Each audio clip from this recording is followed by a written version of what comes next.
रोहित शर्माच्या टीम इंडियानं तब्बल 17 वर्षांनंतर पुन्हा एकदा T20 विश्वचषकावर आपलं नाव कोरलं।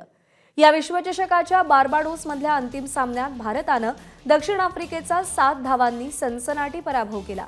आंतरराष्ट्रीय क्रिकेटच्या इतिहासात भारताचा हा दुसरा T20 विश्वचषक ठरला। भारतानं याआधी 2007 साली महेंद्रसिंग धोनीच्या नेतृत्वाखाली पहिल्यांदा T20 विश्वचषक जिंकला होता।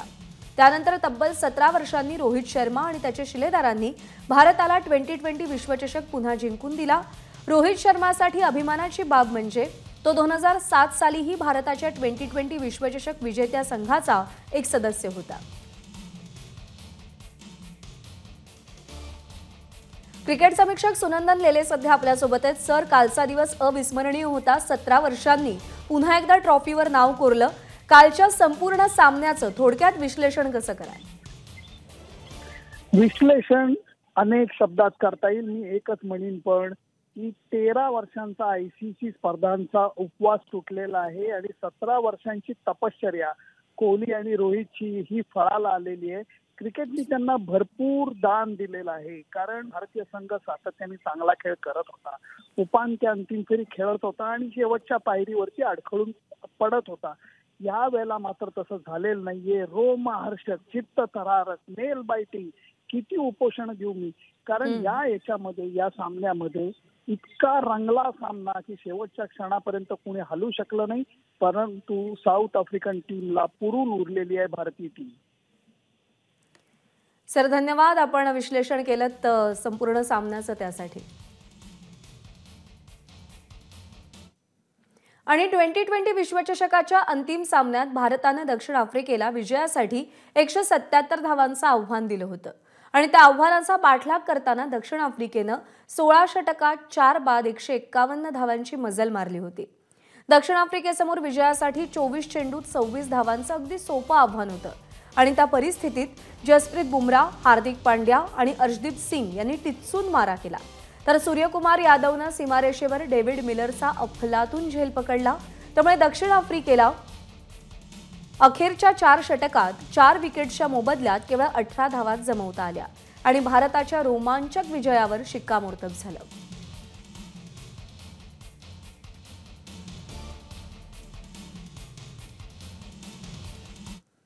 आणि त्याआधी T20 विश्वचषकाच्या अंतिम सामन्यात भारतानं 20 षटकात 7 बाद 176 धावांची मजल मारली।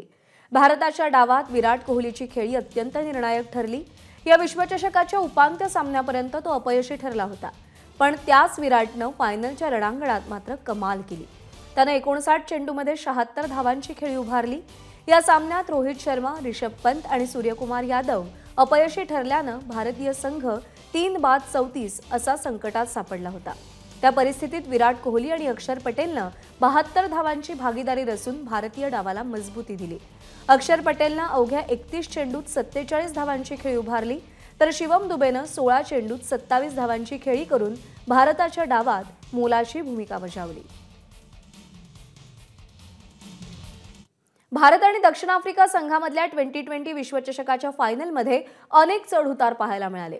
आपण पाहूयात क्रिकेट समीक्षक सुनंदन लेले यांचा फायनल मधल्या टर्निंग पॉइंट्सवरचा खास रिपोर्ट। ऐतिहासिक केन्सिंग्टन ओव्हलच्या बाहेर उभं राहून सामन्यामध्ये काय झालं, सामन्यानंतर काय झालं हे सांगताना मला खरोखर अत्यानंद होतोय, कारण हा सामना 2007 प्रमाणेच इतका रंगलेला आहे, इतके त्याच्यामध्ये रंग दिसलेले आहेत, इतके उतार चढाव झालेले आहेत की बघताना अक्षरशः गरगरायला झालेलं होतं।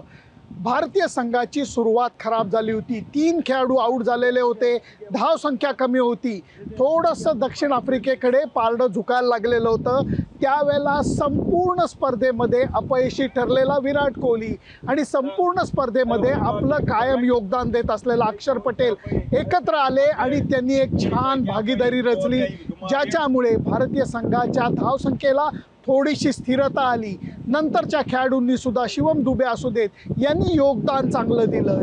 विराट कोहलीने अर्धशतक केल्यानंतर बॅट सुद्धा वर केली नाही, कारण त्याला माहिती होतं या धावसंख्येला आपण पुरेसे पडणार नाही, म्हणून त्यांनी खेळ पुढे चालू ठेवला आणि भारतीय संघाने सगळ्यांनी प्रयत्न करून 170-175 धावांचा टप्पा ओलांडला। त्यावेळेला थोडासा जीवात जीव आला। जशी भारताची सुरुवात अडखळत झाली तशी दक्षिण आफ्रिकेची सुरुवात सुद्धा अडखळत झाली.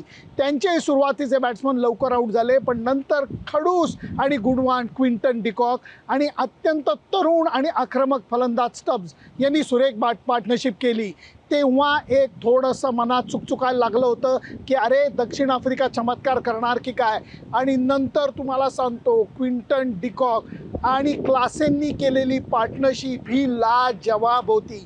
ज्या विकेटवरती बाकीचे फलंदाज थोडेसे सांभाळून खेळत होते त्या विकेटवरती भारताच्या दर्जेदार स्पिनर्सना क्लासेननी फोडून काढलं.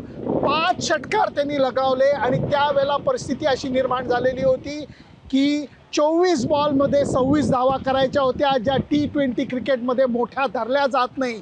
आणि त्यावेळेला नाट्यमय कलाटणी ही हार्दिक पंड्यानी दिली. क्लासेनला त्यांनी हळूवार चेंडू टाकून फसवलं. क्लासेन कॉट बिहाइंड झाला आणि भारताला थोडीशी संधी मिळाली, आशा निर्माण झाली.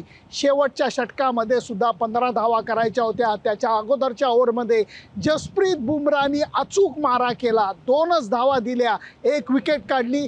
त्यामुळे हार्दिक पंड्याला थोडंसं हायसं वाटलं असेल आणि शेवटच्या ओव्हरच्या पहिल्या बॉलला केन्सिंग्टन ओव्हल मैदानावरती मोठं नाट्य घडलं. मिलरनी बॉल तडकावला जो षटकारच गेलेला होता, परंतु सूर्यकुमार यादवनी कसं तरी करून तो हवेत झेल पकडला.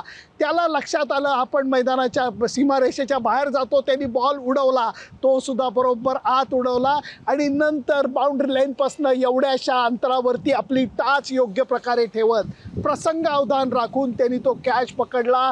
सगळे भारतीय प्रेक्षक आनंदाने बेभान झाले आणि तोच मुद्दा हाताशी धरून नंतर हार्दिक पंड्यानी भारतीय संघाला विजयाकडे नेलं.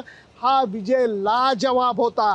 2007 सालानंतर भारतीय संघाने दुसऱ्यांदा वर्ल्ड कप जिंकलेला आहे, ज्याला 17 वर्ष झाली. 2013 सालानंतर म्हणजे जवळजवळ 11 वर्षांच्या उपवासानंतर भारतीय संघाने ICCच्या स्पर्धेमध्ये विजेतेपद मिळवलेलं आहे.